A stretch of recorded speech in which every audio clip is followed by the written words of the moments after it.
Hello everyone. If you like what I'm doing here, please consider subscribing, liking, and commenting. It would really help the channel out quite a bit. Thank you very much.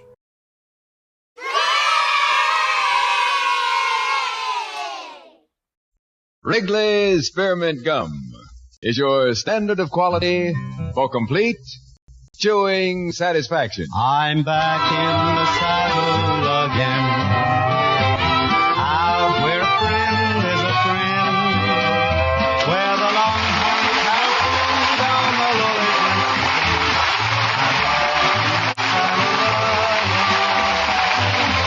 There is only one genuine Wrigley's Spearmint Gum. And it always has the name Wrigley's on the wrapper. Yes, sir, you're all invited to the Gene Autry Show with all the folks here at Melody Ranch. Johnny Bond, the Cass County Boys, the Pinafores, Carl Cotner, and yours truly, Lou Crosby. Right now, here's the boss man himself, America's favorite cowboy, Gene Autry.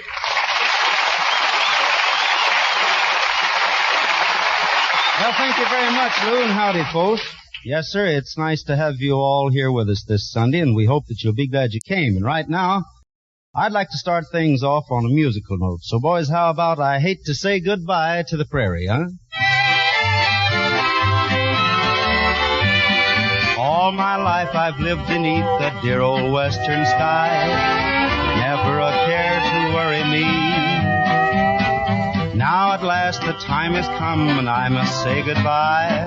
I hate to go, but it just has to be. I hate to say goodbye to the prairie and all the dear old friends so true. I'll miss their cheery howdy-do, old partner. I'll miss the happy times I knew. When the purple sage blooms in the springtime, I'll be haunted with a memory. I hate to say goodbye to the prairie. The prairie is a part of me. When the purple sage blooms in the springtime, I'd be haunted with a memory. I hate to say goodbye to the prairie. The prairie is a part of me. Hey, downright good, Gene. Really good. You know, if there's anything I like, it's a song with a happy ending. Well, what do you mean happy ending there, Lou? Oh, it's plain as the spots on a pinto, partner. You said you hated to say goodbye to the prairie, didn't you? Well, you don't have to say goodbye to the prairie. Now, if that isn't a happy ending, what is? Well, let's finish this up right here and with another happy ending. A little reminder to all the folks. Friends, there's only one genuine Wrigley's Spearmint Gum, and it always has the name Wrigley's on the wrapper. Right. Wrigley's Spearmint Gum is your standard of quality for complete chewing satisfaction.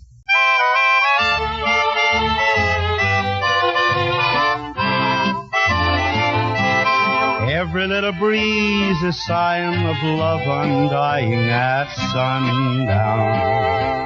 Every little bird is resting and feather nesting at sundown. Each little rosebud is sleeping while shadows are creeping. In a little cottage cozy, the world looks rosy at sundown, where a lazy smile will greet me and always meet me at sundown. I seem to sigh, I'm in heaven, when night is falling and love is calling me home.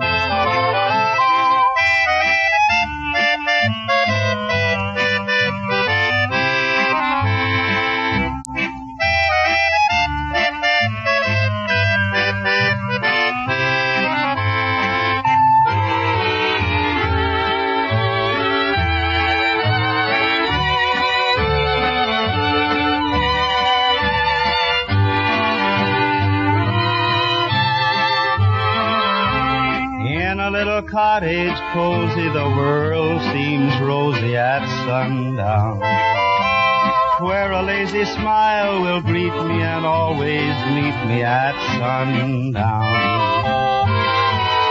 I seem to sigh, I'm in heaven, when night is falling and love is calling me home.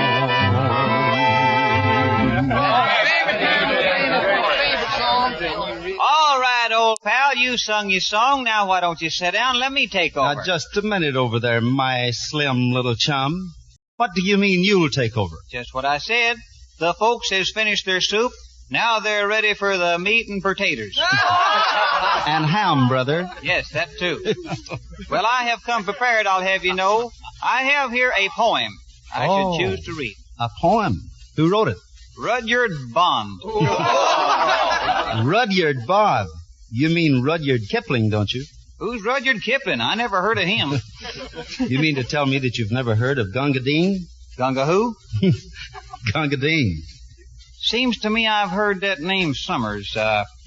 Did he have a brother that used to ride bucking horses? Johnny, Gunga Din is a myth. Yeah, couldn't be him then. Feller I'm thinking about never had no sister. Say, Lou. Yeah. Come over here and help me straighten out our foggy friend here, will you? Sure, Gene. What seems to be his trouble, anyway? Yeah, the only trouble I got is this foreigner here, Lou.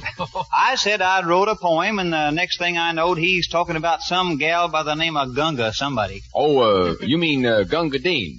They're both nuts. Look at there. They're both talking that way. Yeah, I see what you mean, boss. Say, Johnny. Yeah? Why don't you read this poem you've written and then go out in the desert somewhere and take a long walk without Okay. water? If you insist. All right. By all means, I do. All right. Well, since next Friday is the 4th of July, my selection for this Sunday is called Who Put the Firecracker in Uncle Louie's Breakfast Food? Or Look Out, Friend, You're Blowing Your Top. A nice, sensible title. All right, Henry Wadsworth Bondfellow, how does it go? Now, don't rush me. Here it is. Poem about the 4th of July. The 4th of July is next Friday. That means a holiday for kids from 8 to 80, at home or far away. There'll be lollipops and baseball and picnics in the park, hot dogs dunked in mustard from early morn to dark. It's lots of fun, but just remember a simple thing or two. A don't, you know, may save a life. Here's all you gotta do. Now don't drive your car at 60. 30 will get you there. And watch the road with both your eyes. You be the one to care. Don't go swimming after dinner or stay in the sun too long. Don't stand up in the rowboat. You all know right from wrong. If we all just take it easy and remember only this, life belongs to everyone and life's too short to miss. Yes, sir. Johnny, that was swell. Yes, sir, a mighty fine thought. Thank you very much. And now, folks, here come the three lads from down Texas way, all set to go blazing the trail. All right, boys, start blazing it.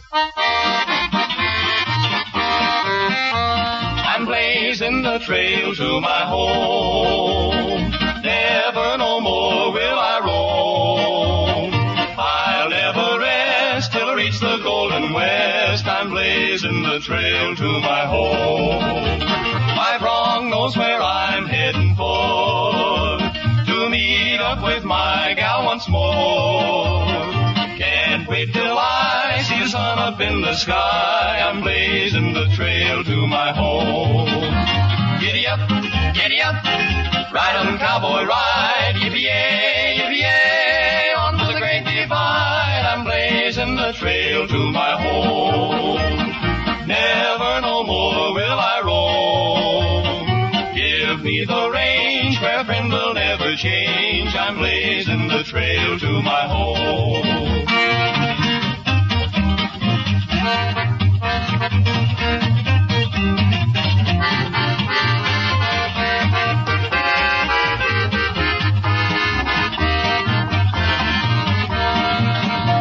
Giddy up, ride 'em cowboy ride. Yippee-yay, yippee-yay, on to the great divide. I'm blazing the trail to my home. Never no more will I roam. Give me the reins trail to my home. Oh, yeah. Yes, sir, the Cass County Boys with a brand of grade A singing that they've been dishing out for a long, long time.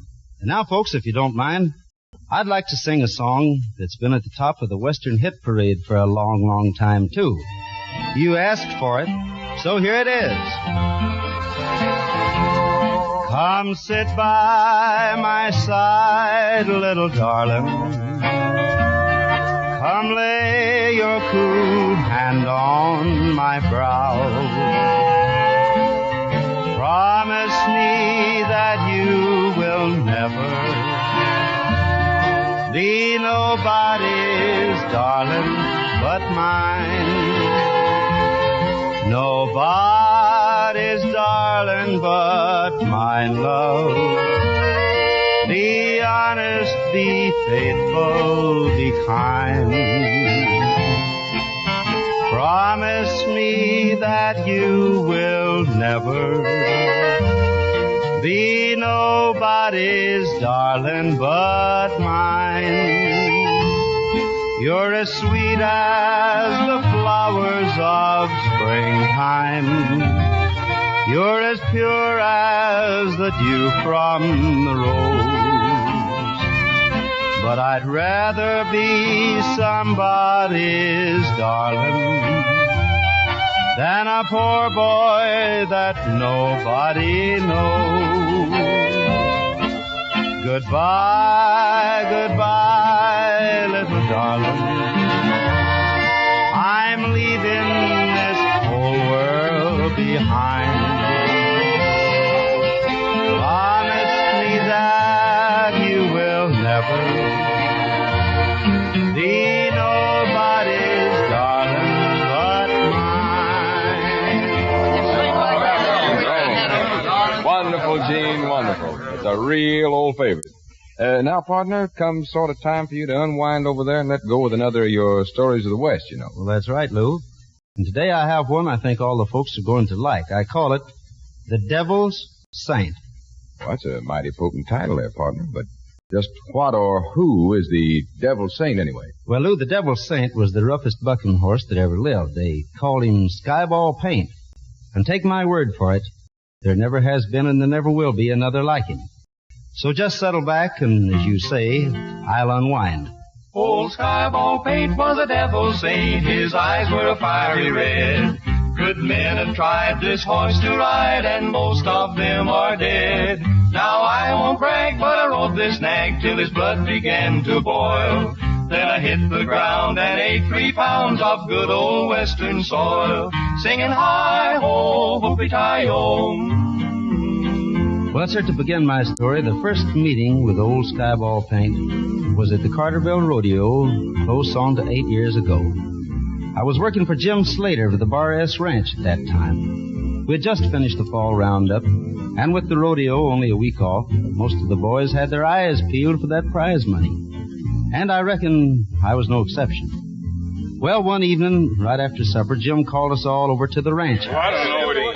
All right, men, all right. I got the Bar S entry list ready for this year's rodeo. And I'm dead bent on my boys taking top honors this year and beating the tar out of Clint Murphy's hands at the same time.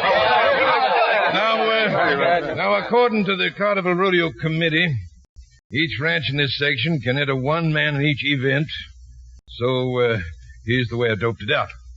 Hank, you take the calf roping, Shorty the bull riding, Joey, you ride the bareback broncs, Ace, you handle the steer wrestling, and the wild cow milking should be right up your alley, Johnny. You ain't just a whooping, boss. Well, Gene, I guess that leaves the saddle bronc bursting up to you. Well, I'll do my best, Jim. Now, wait a minute, Slater. I'm the man for the saddle broncs. Listen, Blackie. I've been rodeoing since long before you ever saw the light of day. I've assigned the best man I got to each event, and that's that. Then where do I come in? You don't. It's like a lot of other hands, and they're not complaining. I'm putting up the entry money for you men, and it's my ranch's reputation that's at stake.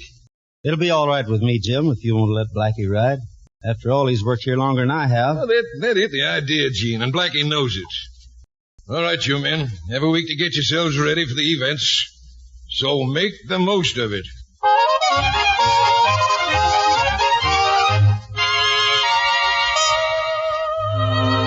Well, sir, all through the rest of the week, the Bar S was the scene of some plain and fancy rodeo work.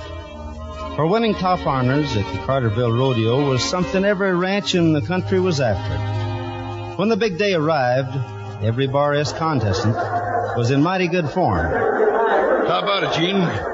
You gonna bring home the bacon? I'm gonna do my best, Jim. Yeah, what horse did you draw? Number 13. Well, if the horse is as bad as the number, then you're in business. Well, just keep your fingers crossed. Oh, by the way, here comes Blackie over this way. He's still carrying a grudge because I'm riding instead of him. Let him carry it. You offered to step out for him. He shouldn't be sore at you, Gene. Hello, Autry. Getting cold feet yet? Look, Blackie, I've been trying to be nice about this, but all week you've been punching at me. Now take my advice and don't carry your talk too far. I don't need your advice. That's enough of that kind of talk, Blackie. Now get on around to the chutes and help Shorty get aboard that bull. All right. But remember, Autry, when you hit the ground, it's too late. I didn't realize at the time how much truth there was in Blackie's warning. As the events came and went, the Bar S more or less held its own. Sure enough, our closest competition was the boys from the Clint Murphy spread. When the saddle bronc riding event came around, the points between the two ranches were pretty well evened up. It was this event that was to decide which ranch would go home with top honors. Naturally, that put me on the spot. All I was hoping that old number 13 would give me a good ride.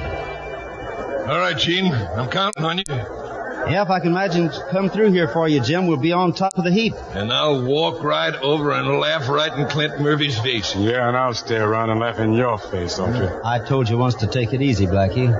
Just remember I meant what I said. Yeah? Well, where did you get an eyeful of that nag you drew? Yeah? What's wrong with him? What's wrong with him? Well, he's over there in the chute as calm as a kid's pet. You won't get enough rise out of him to jump him 10 feet. Are you serious about that, Blackie? Go see for yourself. If you ask me, he ought to be rented out as a good plow horse. That doesn't sound too good, Jim. I'm going over and demand that they give you another horse, or one that'll at least give you a good ride and a chance to go for the money. Ladies and gentlemen. That's too late now. The announcer's starting the event. Here's the last event of this year's Carterville Rodeo. Saddle bronc riding out of chute number 4. On Blue Bear comes Homer Thompson of the Diamond J Ranch. Here he comes.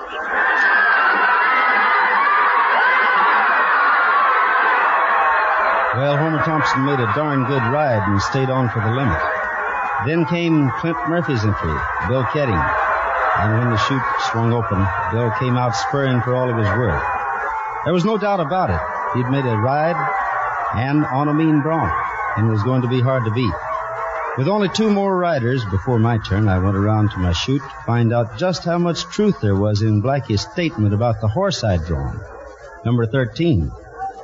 As I climbed up the side of the chute, I looked down on a mild-mannered paint bronc. Spread out over him and dropped into the saddle. Nothing happened. The paint didn't move. Then I heard the announcer's voice. Ladies and gentlemen, the last ride in the saddle bronc event will be made by Gene Autry of the Bar S Ranch. Here he comes out of chute number 7 on Skyball Paint. As the chute swung open, old Skyball stood calm and still for a moment. Then suddenly and without warning, he made a wild jump in the air and came down pawing the earth for all it was worth. Every bone in my body seemed to rattle like throwing down an armful of wood. Within the next few seconds, he threw everything in the sun at me. Twisting, spinning, sun fishing, and then he warped his backbone and went straight into the air like a jackknife. Then came down with a thud that wrinkled my spine. I knew I was on the ground, but the noise of the crowd only added to my dazed brain. There was only one thing I could think of. I'd been on top of a load of dynamite, the like of which I'd never seen or ridden before. I'm telling you, Gene, I've never seen anything like it in all my life. Yeah, but the fact still remains, Jim, that he threw me. And we lost to the Clint Murphy outfit. Oh, you still gave this rodeo the greatest ride they've seen in the 20 years they've been holding this event. That bronc wasn't human. I'm going to buy that paint at any price. Well, I hope you're not figuring on making a saddle horse out of him. Well, hardly. But we're going to stage the biggest one-horse rodeo in history. Somebody's going to ride that nag, and I ain't fooling.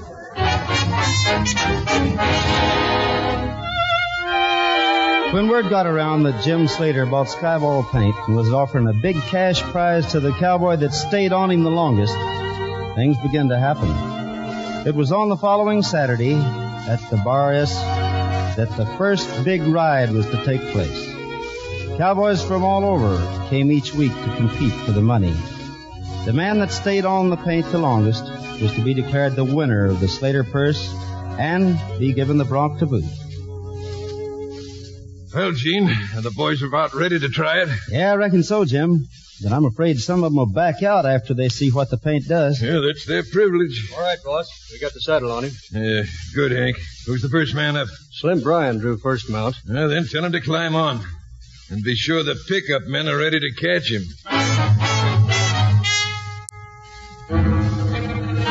When Slim got well seated in the saddle, the boys turned skyball paint loose. He stood still for a moment, just as he'd done with me. Then he broke loose like a bolt of lightning, and Slim was gone from that saddle before he could get a deep breath. The following week came Bob Spencer, and the same thing happened. Then Harry Jones, Grid Baker, Tom Clifton. It was the same story each week. Many of the hands backed out when they saw old Skyball in action. To date, Bill Ketting of the Murphy Ranch had made the best ride. He'd stayed on him 6 seconds. I'm telling you, Gene, it's the most amazing thing I ever seen. Well, who's going to try to ride him today? It's Blackie's turn. As soon as they cinch up the saddle. Well, this is his chance to back up all the boasting he's been doing. He won't last 5 seconds. Take my word for it. And the boss was right. Blackie didn't last more than 2 jumps with the paint. That was all. The next Saturday came my time. I went over to the fence, started across the corral to where the king of the wild broncs was standing. I had just one thing in mind, to get revenge on this cayuse for throwing me at the Carterville Rodeo. I swore by heck I'd break his neck for the jolt he gave my pride. I threw my noose on that old cayuse and once more took a ride. He turned around and soon I found his head where his tail should be. So says I, perhaps he's shy or he just don't care for me. Well, it was the same story. Old Skyball Paint bogged his head low 1 minute, chinned up to the moon the next. I was riding for all it was worth. Seconds ticked by like hours. I threw every trick I knew at him, but he got stronger and stronger. Then before I knew what happened, old Skyball made a quick pinwheel turn and jumped straight up in the air. When he came down, I wasn't with him. How about it, Gene? Are you hurt? Well, I hurt all over, but I don't know where. You stayed on him for 11 seconds, Gene. It is the greatest ride I ever saw. Even better than what you did at Carterville. Well, if you ask me, Jim, that's one bucking horse that's going to go down in history. Well, Gene, don't forget you've not only won the prize money, but you also won old Skyball Paint, standing right over there.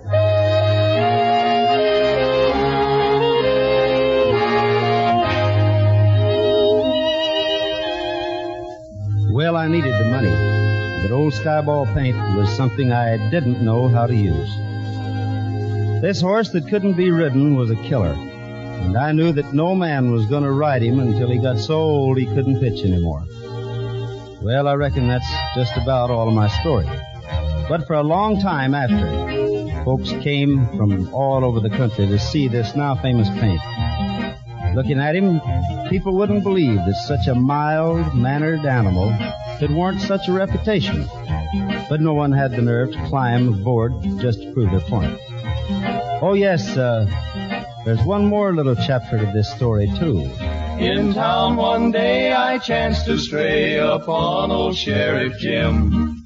For a whoop and a holler and a counterfeit dollar I sold a nag to him. But when he plants the seat of his pants in Skyball's leather chair, I'll bet 4 bits when Skyball quits that Jim will not be there.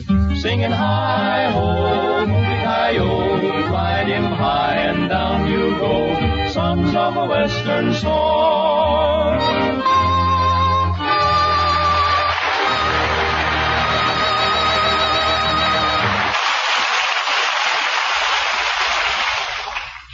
Swell story, Gene. Is a swell story, and I only wish I'd have been around to get a crack at that horse. Oh. You know, I'd have ridden him to a standstill or died in the attempt. You know, I have a sneaking hunch there, partner, that it would have been the latter. Yes. Well, maybe so, but right now, we're wasting time, partner, because the folks are all waiting out there to hear this week's Cowboy Classic. All right, Lou, here we go. This week's song is one about a rather special girl. I guess she's special because she belongs to every cowboy from the Rio Grande to the Canadian border.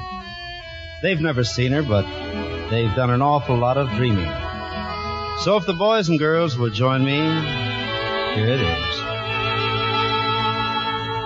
I'm always blue when I whisper to you, good night, little girl of my dreams. And though we're apart, you'll be with me, sweetheart. Good night, little girl of my dreams. I know that I'll be dreaming of you, dreaming that you love me, and I love you. Kiss me, and then, until we meet again, good night, little girl of my dreams. I'm always blue when I whisper to you, good night, little girl of my dreams. Though we're apart, you'll be with me, sweetheart. Good night, little girl of my dreams. I know that I'll be dreaming of you, dreaming that I love you, and you love me. Kiss me, and then, until we meet again, good night, little girl of my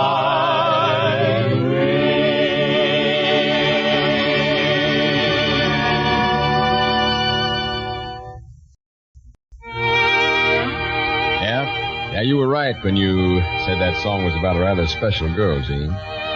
Guess that really fills the bill for everybody's idea of a Western love song. Fills the bill for me, Lou. But of course my taste always runs to Western style.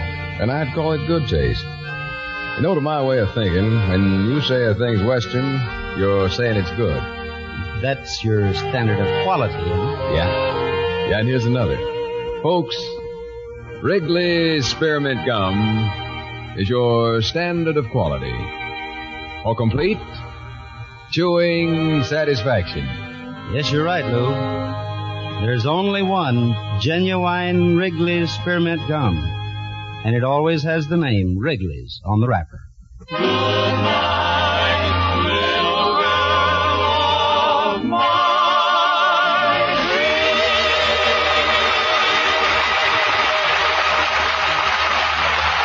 Well, folks, that sort of locks the barn for this week, but next Sunday, we'll send the buckboard around to pick you up at this same time and over these same stations. We'll all be back in the saddle again. Out where a friend is a friend. Be sure to join us again next Sunday, same time, same station, when the Wrigley people will again present Gene Autry, who may soon be seen in the Columbia picture, The Last Roundup. Meantime, remember, Wrigley's Spearmint Gum is your standard of quality. For complete chewing satisfaction. Lou Crosby speaking. This is CBS, the Columbia Broadcasting System.